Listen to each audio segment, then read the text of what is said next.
warahmatullahi wabarakatuh. Perkenalkan nama saya Aisyah Syifa Karima dengan NIM H1D023043. Di sini saya akan mempresentasikan hasil tugas saya dari mata kuliah pemrograman web 2, yaitu tugas untuk membuat CRUD tabel menggunakan Laravel Web. Di sini saya pertama akan menjelaskan untuk code-nya terlebih dahulu. Eh, yang pertama yaitu membuat database dengan nama, di sini saya menamakan database saya dengan nama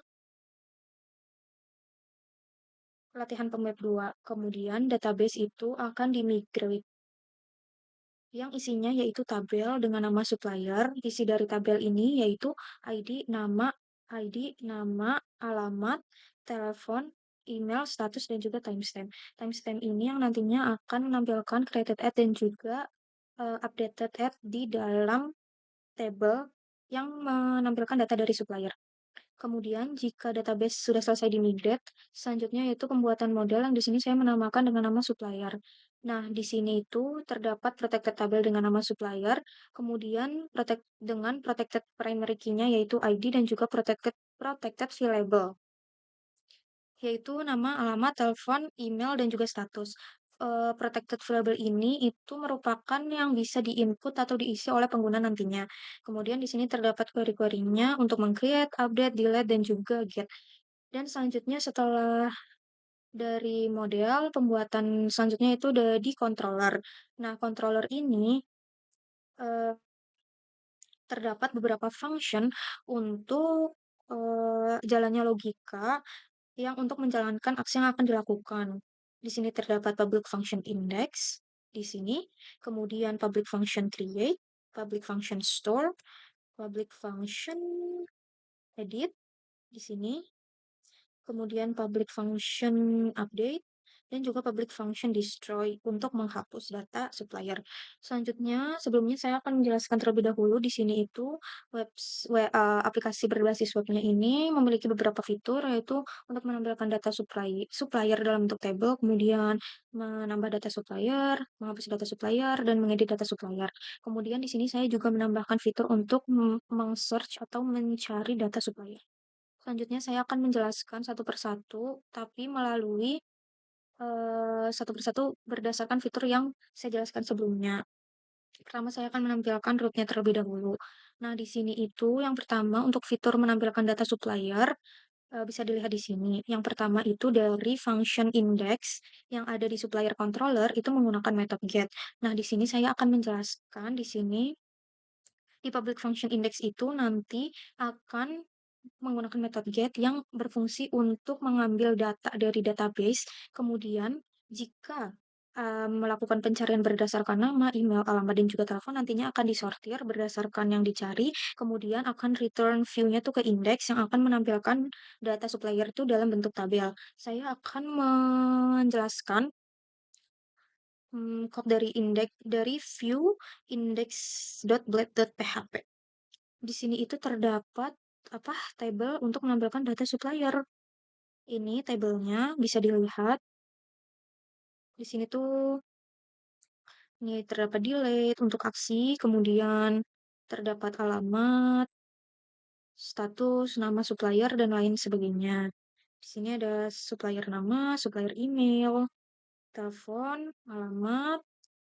Di sini juga ada timestamp-nya, status, dan juga untuk aksinya itu nanti ada edit dan juga untuk menghapus atau delete. Nah, selanjutnya yaitu untuk fitur menambah data supplier. Kemudian selanjutnya itu untuk menambah data supplier, bisa kembali dilihat di root-nya, itu seperti ini.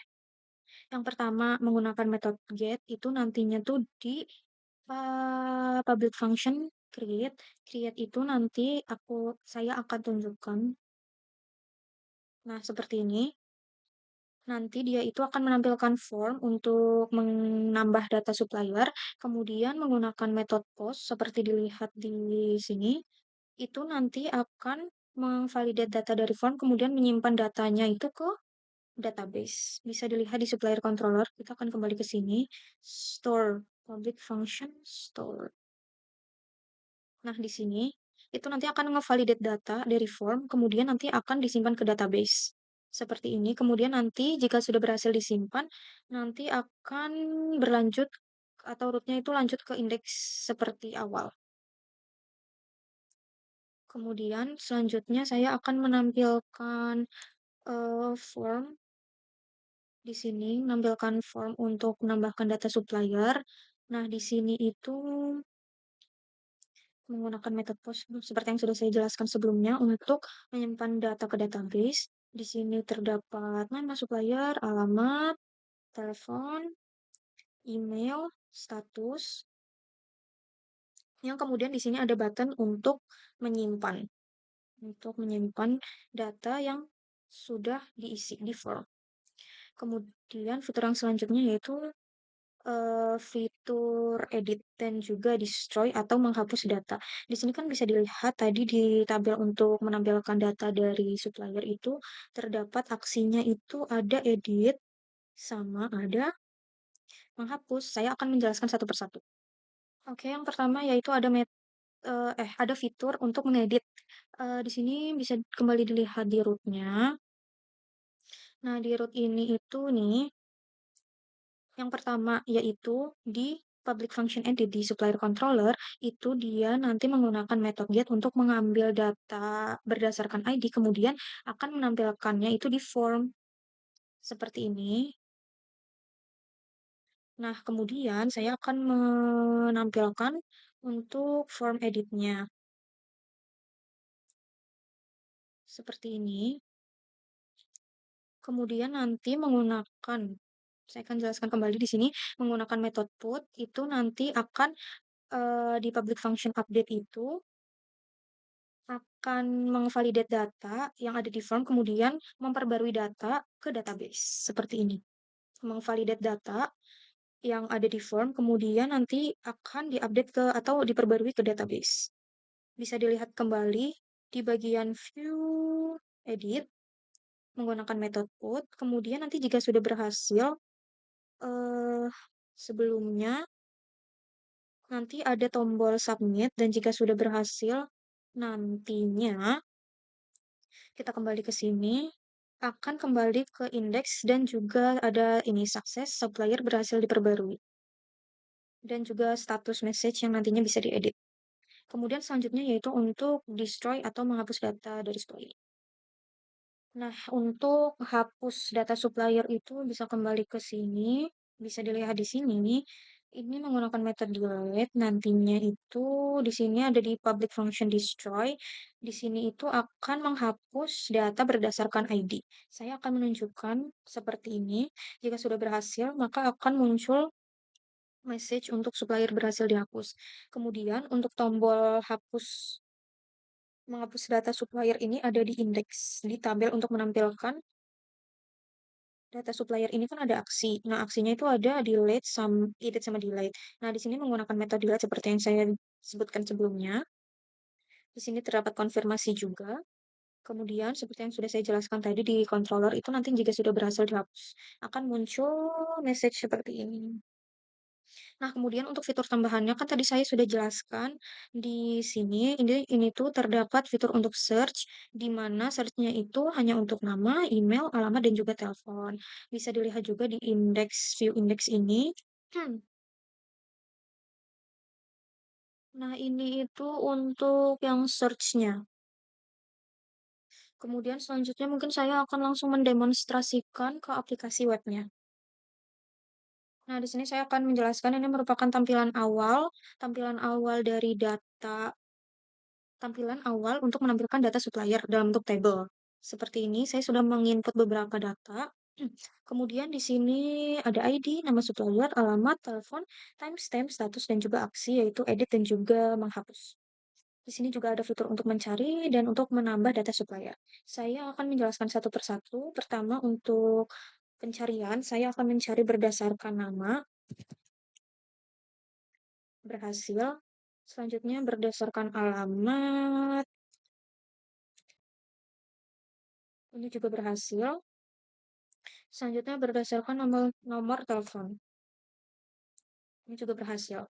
Oke, selanjutnya untuk fitur menambah data supplier. Di sini bisa untuk langsung ke button-nya, kemudian langsung muncul form untuk menambahkan data supplier. Misal saya akan menambahkan namanya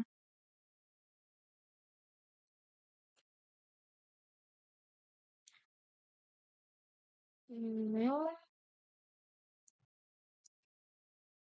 Untuk statusnya saya ingin tidak aktif, kemudian bisa langsung disimpan, dan nantinya akan muncul message berhasil, supplier berhasil ditambahkan, dan langsung ada di sini. Di sini juga statusnya sudah sesuai, ID, nama, alamat, telepon juga semuanya sudah sesuai, dan timestamp-nya juga sudah real time.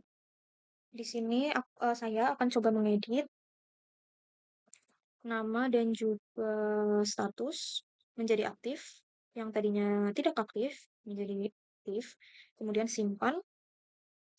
Di sini langsung muncul message berhasil, supplier berhasil diperbarui dan diaktifkan karena tadi saya mengubah status menjadi aktif di sini. Budiono terus aktif. Kemudian saya akan mencoba menghapus datanya Budi. Di sini muncul konfirmasi. Kemudian saya oke dan langsung sukses dengan ditandai dengan munculnya message berhasil, supplier berhasil dihapus dan datanya Budi hilang. Mungkin seperti itu presentasi dari hasil tugas saya.